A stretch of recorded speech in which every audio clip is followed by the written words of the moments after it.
ikaw nag-represent sa PIDEA. Pero, can I ask you about PIDEA? Konting ano lang kasi metrics yung pinag-usapan namin dito eh. PIDEA is a 22-year-old organization. Mr. Chair, Ang bigay sa inyo... does that mean that I am finished already? Hindi pa, hindi. Okay, Ano lang, interjection. Kayo, binigay nga sa iyo yung ang basa namin sa law, sa anti-drugs, PIDEA, dapat yan i-ano eh. Do you have, naging head kayo eh. For how long were you head of PIDEA? Taon din ba? Taon? Years din? It's 2 years and... 2 years. Okay, so you're familiar with PIDEA. Yes, sir. Are you in possession or are you the repository of data about drugs? So kunyari gusto natin sukatin ang success ng Duterte administration's war on drugs.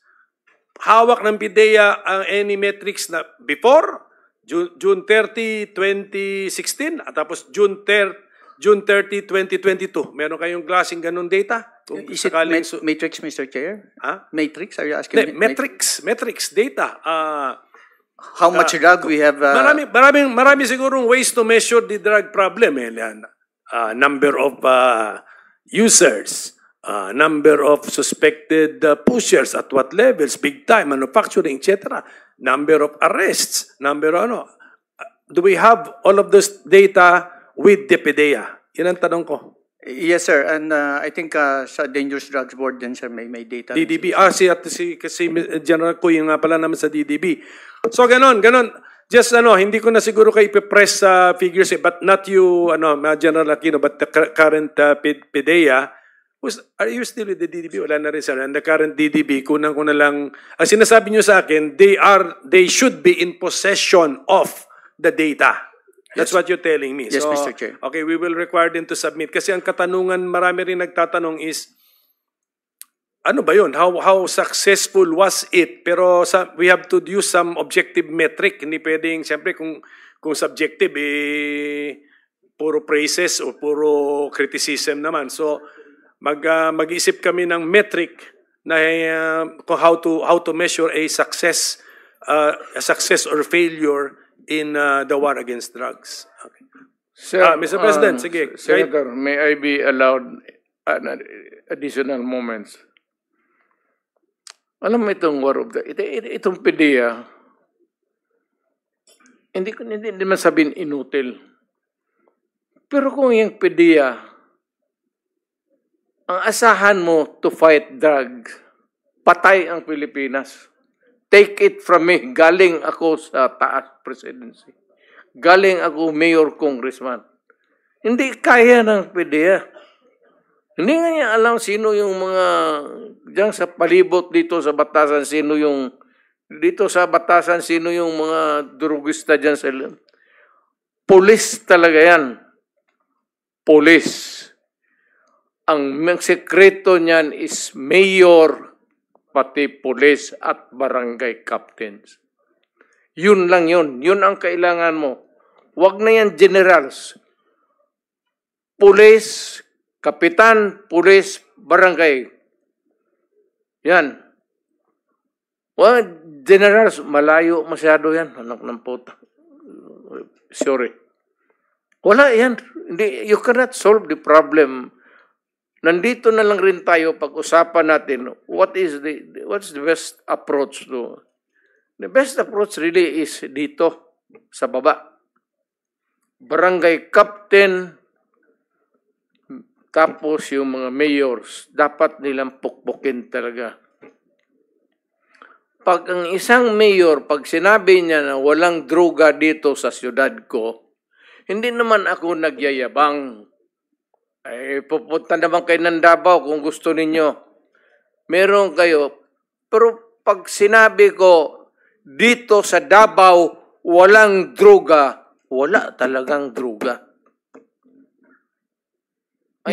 Ilang police chief dyan. Ayan, si Gamboa, Danau, pati ito, dumaan si Koy.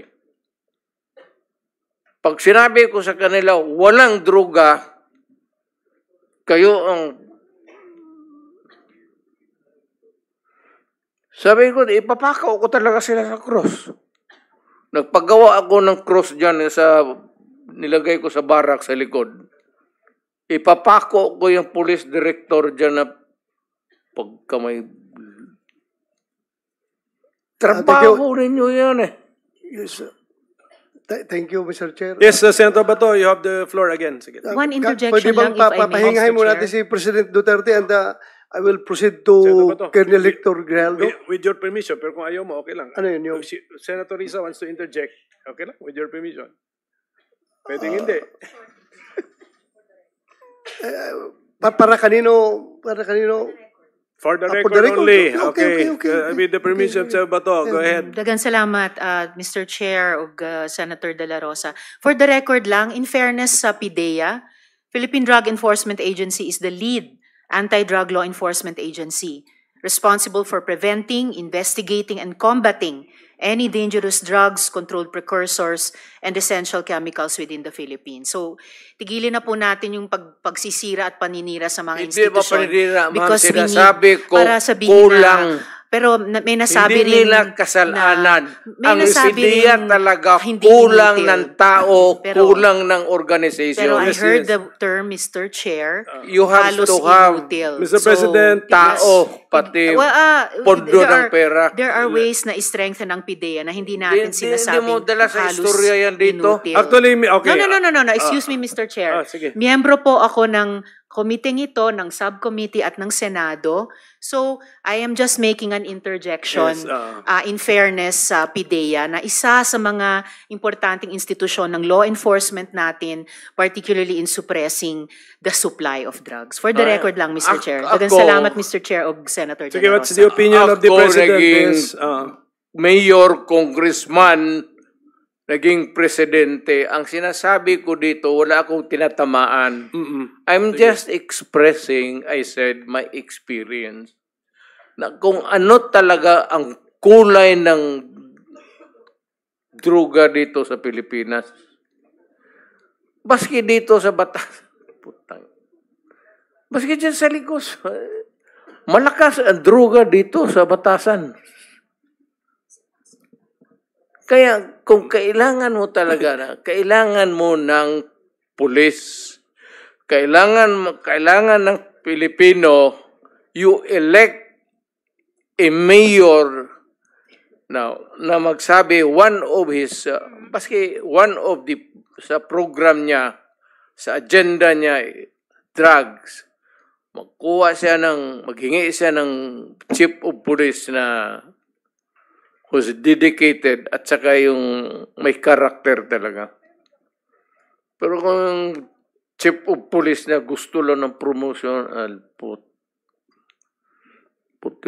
mag-retire na kayo.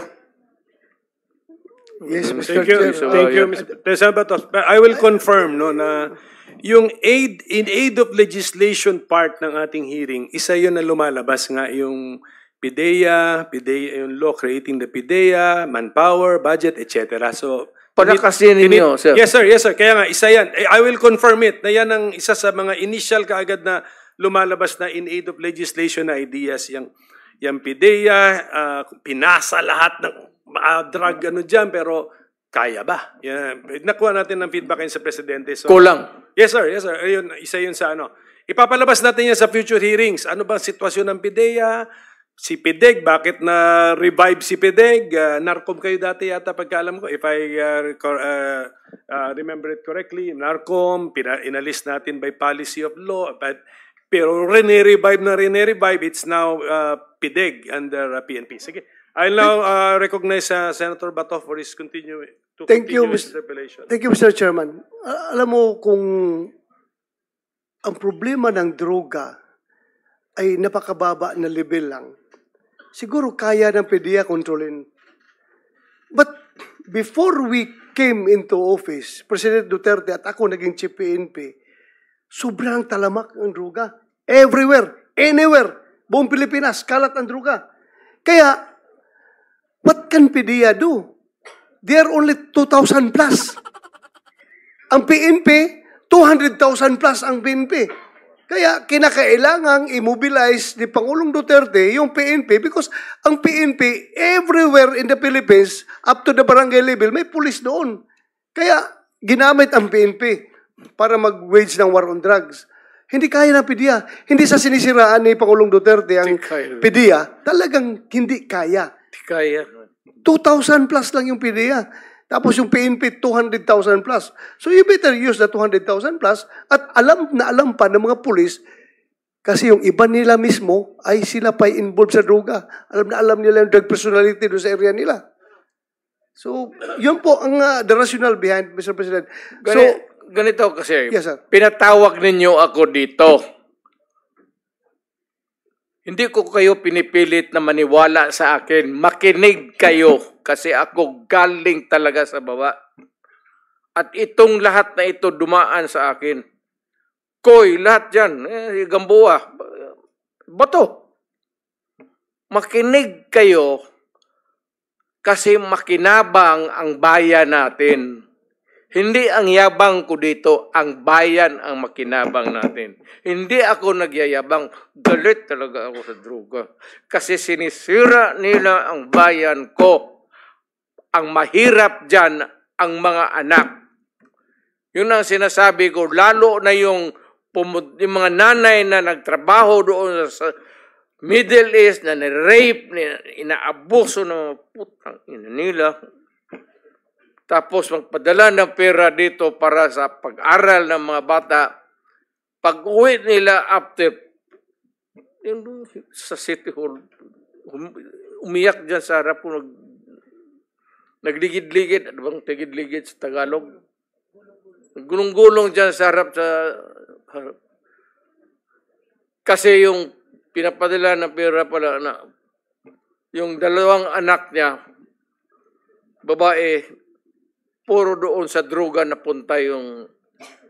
Kaya kung makita mo, ewan ko, hindi kasi kayo sa babae. Kung ikaw ang mayor, makikita mong ganon ang sakripisyo ng tao, dugo, pati pawis. Tapos ganon lang ang mangyari sa kanya. Ako ang nakikinig sa istorya dito. Ako yung mayor. Ako ang nagsasabi, I will protect the city. Ano? Putang, pagkahipokrito ko naman. Wag na lang ako mag-mayor kung wala akong gawin. Kaya ang daw sinabi ko, stop or patayin kita. Magdiretsahan na lang ako. Total, akin lang naman to. Allow me because yun ba talaga ang totoo. Ang ganam ko, huminto kayo, papatayin ko kayo. Putang ina ninyo. Yan ang totoo. Bitawan na natin. Total, Congress or wherever. We know the sanctity of the institution of Congress. But there is always a time to let go of your... At alam yan, puro alam ng pulis yan. Yan lahat na nakaupo dyan, yan, dumaan ng Davao, yan, alam nila ang sentimento. Thank you, Mr. President. Sabi niyo na po. Can we excuse the President kung magpapahinga siya? We suspend for a few minutes.